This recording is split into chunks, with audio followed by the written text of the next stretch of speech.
We have dramatic video showing the moment a Russian mortar hits a town near Kyiv as civilians were trying to flee the area. I want to warn you that what you're about to see is very disturbing.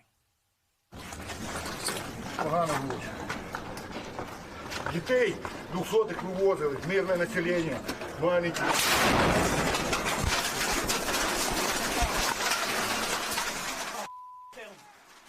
Eyewitnesses say 3 people, including a child, were killed in this attack in Irpin, less than 20 miles from the center of Kyiv. Scenes like this prompted Ukraine's president to issue another call today for NATO to impose a no-fly zone or provide Ukraine with fighter jets and other air defense capabilities. With us now, retired Lieutenant Colonel Alexander Vindman, a former director of European Affairs for the National Security Council and a board member for the Renewed Democracy Initiative. He is also the author of Here, Right Matters. Colonel, thank you for being with us this morning.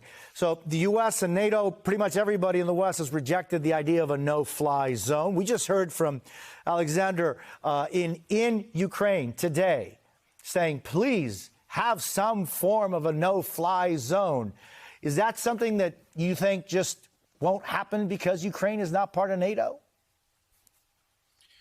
I don't think that's true. I think that's the position now, and it makes a lot of sense now because it's seemingly escalatory. But in reality, what we've seen is a pattern over the course of the past 10 days of hard positions on the part of the U.S. about what they're willing and not willing to do soften. And that's because of the human toll, the human catastrophe that this war is having on the ground. The U.S. population, the Western population, is really not tolerating this kind of abuse of the Ukrainian population, a peace-loving population that did nothing to provoke this war. And the population, and frankly, our European allies are in certain ways ahead of our political leadership here in the U.S. With regards to where they're prepared to go. The risks are probably not as high as we think they are, because the Russians really simply don't have an interest in a confrontation with the U.S. But there are things we could do before we get to a no-fly zone. And that term has baggage, so there are different ways we could frame it, like a secured humanitarian corridor that's temporal, limited to a particular route to help people move out, like they out of that town in Irpin, just outside of Kiev, helping them move. We could do these things in a particular way that's de-escalatory and deconflicted. There's a channel now established for that. But we could also provide the Ukrainians with the means to establish their own no-fly zone. And that's what I've been calling for. That's the piece I wrote in Foreign Affairs on this Lend-Lease idea. That's where we need to be going. Talk to me about that, because I was very interested in this article for Foreign Policy that you wrote over the weekend.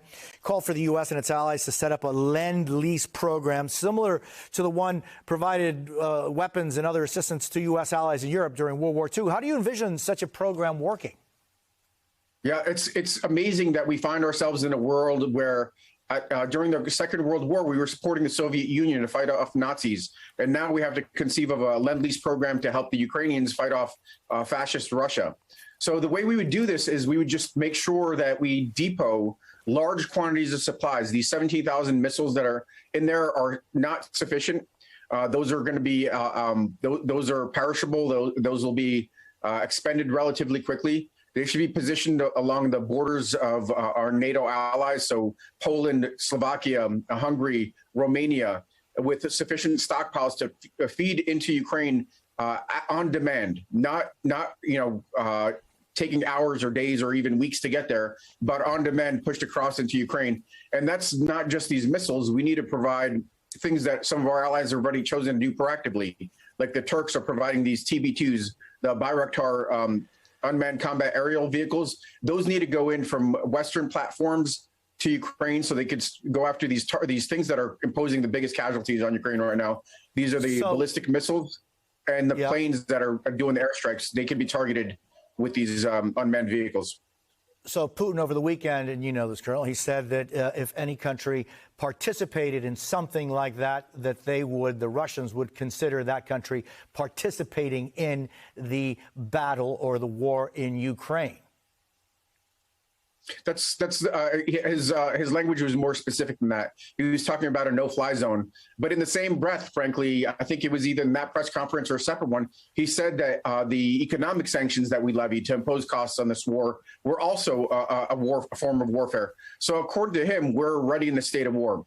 Now, in reality, he's believed this for a long time, and that's why he's increasingly been provocative, not just this war against Ukraine, but against attacking our elections, assassination attempts, all these things, because he's believed that we were in a state of war since at least 2007, if not before. And he believes he could act to really achieve his political aims any way he wants now, including major invasions of allies.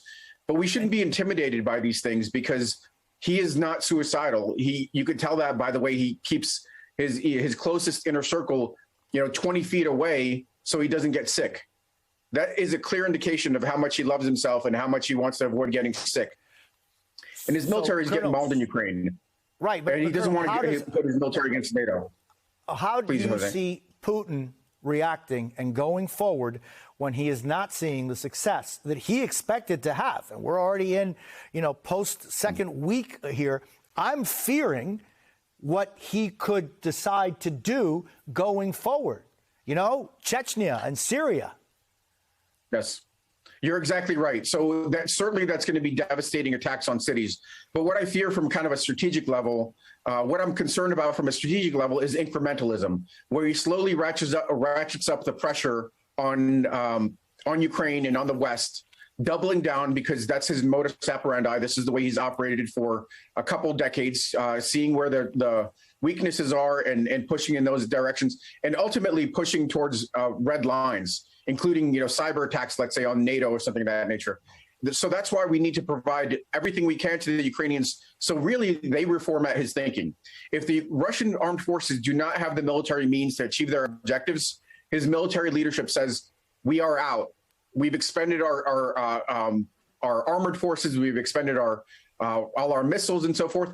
That's what forces him to negotiate in good faith. I mean, good faith is a stretch there, but that's what forces him to look for diplomatic off-ramps and probably come to the bargaining table with less than maximalist demands for capitulation. So the sooner we get there, the less the risk is. If this protracts over the course of weeks and months, that's when the U.S. there's a much higher chance of the U.S. and NATO being drawn in. That's why I've been so adamant that we need to get past our incrementalism. We need to get past some of our hurdles with our political leadership, with their desire to, just in time or reactions to facts on the ground. We need to do more now.